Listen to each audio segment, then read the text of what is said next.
Hi guys, share ko lang yung isa sa mga achievements natin this 2025 wherein nakapagpa-renovate tayo ng bahay. So bahay namin to dito sa Marikina. So bago pa yung mga nakikita nyong ginagawa sa bahay namin, yung second floor meron niyang malaking veranda or terrace paikot ng bahay. So we started the renovation last March 7 of 2025 and it took us mga 5 months bago na furnish yung 2 rooms at isang kitchen. So ang medyo theme natin is parang gray, pero syempre kailangan natin ipa-approve sa nanay natin. So nanalo yung white.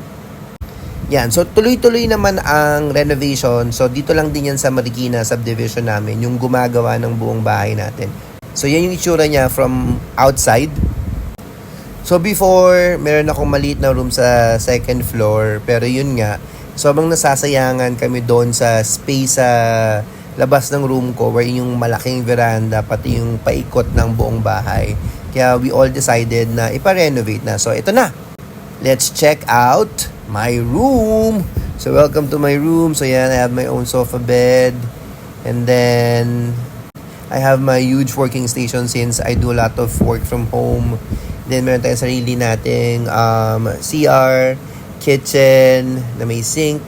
And then yung dati kong room yan yun, ginawa nating walk-in closet. Tapos yung room ng brother ko, eto na siya.